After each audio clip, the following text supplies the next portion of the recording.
Hello friends, good morning to everyone. VKM India is here and you are welcomed in orientation once again. Friends, if you are preparing for civil services, if you have a dream to be an IAS officer, this video is being very important for you.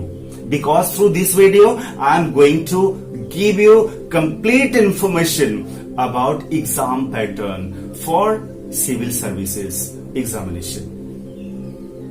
Friends, civil services examination is divided into three phases. There are three stages of civil services examination. CSE, civil services examination. Friends, you know very well, first one is known as prelims, preliminary test, and the second one is mains, and the third one when you are going to be interviewed, that is known as interview. Preliminary test, mains, and interview. Very first I would like to talk about preliminary test, that is known as prelims 2. Prelims के दोनों paper objective होते हैं, 4 options दिए रहते हैं, उसमें से एक सही ऑप्शन को टिक करना होता है. मेंस के सारे papers, all the papers of mains are subjective, no options are there, you have to write your own answer. And if you are discussing about interview is a face-to-face interaction. First, we are going to discuss about prelims. Prelims is a screening test. Friends, you know very well, lakhs of students every year appear in civil services examination. Prelims. Prelims examination is known as a screening test. Through prelims, through preliminary test, UPSC, the organizer of this examination, goes to screen all those cream students, good students, nice and serious students, deserving students. Through these prelims, UPSC goes to screen them out. इस test के माध्यम से UPSC अच्छे बच्चों को screen करती है जो बच्चे मेंस में अपीयर होते हैं. आइए हम लोग बात करते हैं कि इस ऑब्जेक्टिव एग्जाम के पेपर्स कौन से होते हैं. पहला पेपर सीसेट का होता है. सीसेट का मतलब होता है civil services aptitude test. CSAT का मतलब सिविल सर्विसेज एप्टीट्यूड टेस्ट. यह टेस्ट क्वालिफाइंग होता है. इसकी कॉपी पहले चेक होती है और तब आपके दूसरे पेपर जीएस की कॉपी चेक होती है. अगर इस पेपर में आपने 33% मार्क्स नहीं पाया, if you could not achieve 33% marks, so certainly you will not be qualified and your other copy of general studies will not be checked. तो be attentive here. CSAT 2 घंटे का होता है, 200 नंबर का होता है, 80 क्वेश्चंस होते हैं, पेपर क्वालिफाइंग होता है, 33% मार्क्स एटलीस्ट चाहिए आपको, और इसमें नेगेटिव मार्किंग भी होती है, 1/3 रेशियो होता है. So be attentive, you have not to touch those all questions where you are confused, where the answers are doubtful. You have not to touch them. If you are discussing about the content of CSAT, तो CSAT में आपसे logical reasoning पूछी जाती है, data interpretation पूछा जाता है, general maths पूछा जाता है, कंप्रीहेंशन इन इंग्लिश होती है, एंड कम्युनिकेशन स्किल भी होता है. ये एक जनरल टॉपिक हमने बताया जो जनरली इस एग्जाम में आपसे पूछा जाता है. Then we must discuss about general study. वो एक सीरियस पेपर होता है. इसी पेपर के भरोसे, इसी पेपर की बदौलत आप प्रीलिम्स क्वालिफाई करते हो और मेंस में आते हो. So this general study, this paper of general study is also for 2 hours. Marks are 200. Number of questions 100. And this paper is for your merit count. इसी के आधार पर आपकी मेरिट बनती है. And more prominently, I would like to say that there's negative marking in this paper too. And that is 1/3. 1/3 का ये ratio रहता है नेगेटिव मार्किंग का. Here also you have to be alert. You have not to touch, you have not to answer those confused and doubtful answers. Otherwise you will lose your obtain marks to. अगर हम content की बात करें GS के इस paper में, we are discussing about prelims. Prelims के GS के कंटेंट के बारे में अगर हम बात करें जिसके आधार पर आपकी मेरिट बनती है, तो very first we can say geography, history, polity, environment, science and technology, and others. We cannot bound it. हम लोग इसे किसी सीमा में नहीं बांध सकते. थोड़ा सा इसे इलाज करना होगा आपको अपने आप को थोड़ा अपडेट करना होगा. But more prominently and more often these things are asked. So you have to be careful. There's negative marking too. Be alert.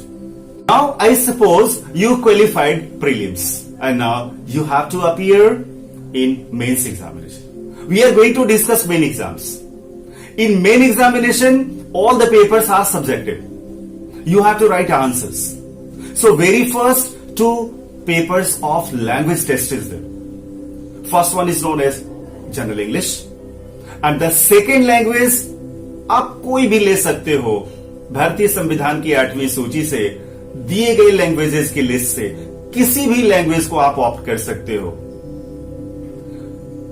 General English की मैं बात करूं तो जनरल इंग्लिश और दूसरा लैंग्वेज जो आपने ऑप्ट किया, ये दो पेपर्स होते हैं जो आपके लैंग्वेज टेस्ट के अंतर्गत आते हैं. This language test is qualifying. इसमें आपको 33% मार्क्स पाना ही होगा. You have to urgently opt in at least 33% marks from this language test. Both the papers are of 3 hours, marks 300 and both the papers are qualifying. इन दोनों में से किसी एक पेपर में भी 33% से कम मार्क्स आपके अगर आए तो आपकी दूसरी कॉपी चेक नहीं होगी. सो be sincere here. If we are going to discuss the content of General English. In General English, comprehension is given, precise writing is there, vocab and uses are there, and short essays will also be given to read. And other language, the same will be there. Time will be 3 hours, marks will be 300, and this paper will be qualified. अभी तक हमने language test की बात की जो qualifying है और language test के मार्क्स मेरिट में नहीं जोड़े जाते हैं. Now friends, we must discuss about the serious papers of mains examination. Mains examination में अब सीरियस पेपर्स को हमें डिस्कस करना है. अभी तक हम लोगों ने लैंग्वेज टेस्ट की बात की थी और लैंग्वेज टेस्ट क्वालिफाइंग होते हैं. जब लैंग्वेज टेस्ट में आप क्वालिफाई कर जाते हो तब आपके इन पेपर्स की कॉपी चेक होती है. इन पेपर्स में जो मार्क्स आप पाते हो accordingly you are selected or not selected. इन्हीं पेपर्स के मार्क्स के अनुसार आपकी मेरिट बनती है. So just be sincere about these subjects. In papers की अगर संख्या की हम बात करें तो ये नंबर में 7 पेपर्स होते हैं. Total 7 papers. They are only 7 papers. और इन 7 पेपर्स के बारे में इंडिविजुअली मैं बात करूंगा. एक एक करके सबके बारे में मैं आपसे बात करूंगा. इनका टाइमिंग अगर देखें तो दे आर फॉर 3 hours और मैक्सिमम मार्क्स की अगर बात करें तो दे आर फॉर 250 मार्क्स. ये सातों पेपर 250 नंबर के होते हैं और इनमें टाइमिंग 3 hours के दिए जाते हैं. So very first we are going to discuss about general studies. In general studies there are 4 papers. 4 paper होते हैं जनरल स्टडीज में. The first paper covers history, geography, social issues and some current affairs too. इस paper में maximum question जो होते हैं वो static based होते हैं, फैक्चुअल बेस्ड, फैक्ट बेस्ड होते हैं. इनमें फैक्ट्स ज्यादा पूछे जाते हैं. And if we talk about the second paper, polity and governance, social justice and international relation, यहां भी आपको करंट अफेयर्स पर ध्यान देना होगा. If we are talking about third paper in GS, environment and ecology, economics, science and technology, internal security and disaster management, इतने topics को ये कवर करता है. And in fourth paper of general studies, ethics is asked. Ethics, through this paper, your logical ability is checked through some case studies. तो ये चारों paper जो हमने आपको अभी बताए हैं जनरल स्टडीज के, ये अपने आप में बहुत ही महत्वपूर्ण है.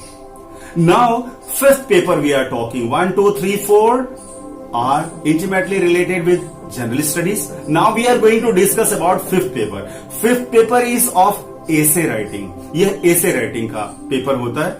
In this paper you have to write 2 long essays, 2 बड़े बड़े एसेस आपको लिखने होते हैं and they are for 125 marks each. ये दोनों ही एसेस जो होते हैं 125 मार्क्स के होते हैं, अर्थात एक पेपर में सिर्फ 2 एसेस लिखने होते हैं आपको. आप भाषा का इस्तेमाल अपने ऑप्टेड लैंग्वेज के अनुसार कर सकते हैं. If you have opted English so you can write this essays in English, otherwise in Hindi you can write, no problem is there. Now we are going to discuss about 6th and 7th paper, that is from your optional. अब optional क्या होता है ये मैं आपको बताऊं. Optional कोई भी एक सब्जेक्ट जो आपने ग्रेजुएशन में पढ़ा है और बाय द वे नहीं भी पढ़ा है.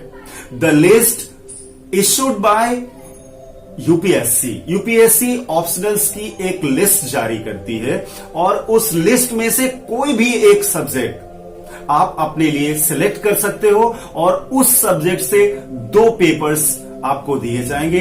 They will also carry 250 marks each and time will be there for 3 hours. 3 घंटे में 250 नंबर के, 3 घंटे के 250 नंबर के 2 पेपर्स आपको देने होंगे from optional. So 4 paper GS के, 1 पेपर एसे राइटिंग का और 2 पेपर आपके ऑप्शनल का. ये 7 पेपर 250 नंबर के एक साथ काउंट होते हैं आपके मेरिट के लिए. अब अगर 250 नंबर के ये 7 पेपर्स की हम बात करें तो टोटल इनके जो मार्क्स होते हैं वो 1750 होते हैं. 1750 ये टोटल मार्क्स हुए. इन 7 पेपर्स में जितना मार्क्स आप ऑब्टेन करते हो, जितना मार्क्स आप पाते हो, according to your obtain marks you are qualified और यू आर डिस्क्वालिफाइड. जब आप क्वालिफाइड हो जाते हो तो you are going to appear in interview and otherwise you have to prepare for next year. Friends, मैं उम्मीद करता हूं कि आप ये 7 पेपर्स के बारे में कंप्लीट इंफॉर्मेशन ले लिए होंगे और आपको समझ भी आ गया होगा.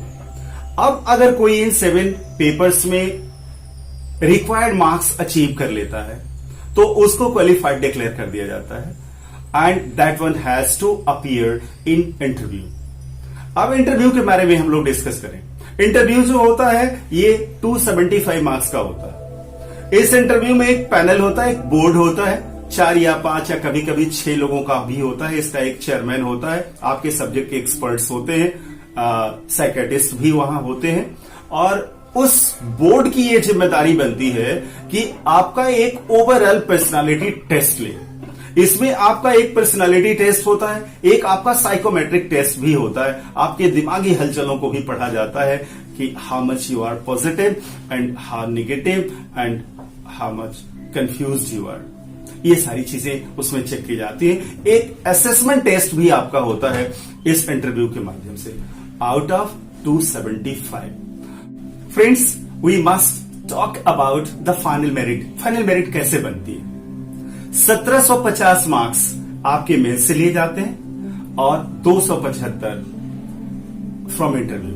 इन दोनों को जोड़ दिया जाता है, 2025 मार्क्स टोटल होते हैं.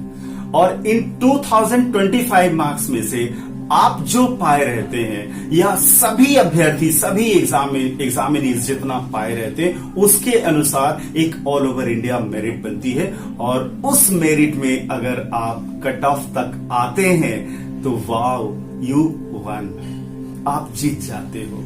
And every year so many students become the inspiration of all those new fellows, for they become the means of inspiration for complete society. They are interviewed, उनके इंटरव्यू छपते हैं न्यूज़पेपर्स में, magazines में.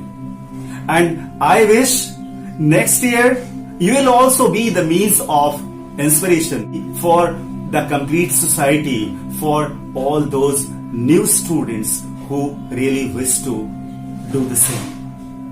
So Friends, I wish this video will help you a lot to understand the complete exam pattern of civil services examination. And I think that you will like this video, you will share this video, and still if you have not subscribed this channel, certainly you will subscribe it. Wishing you all the best. Thank you.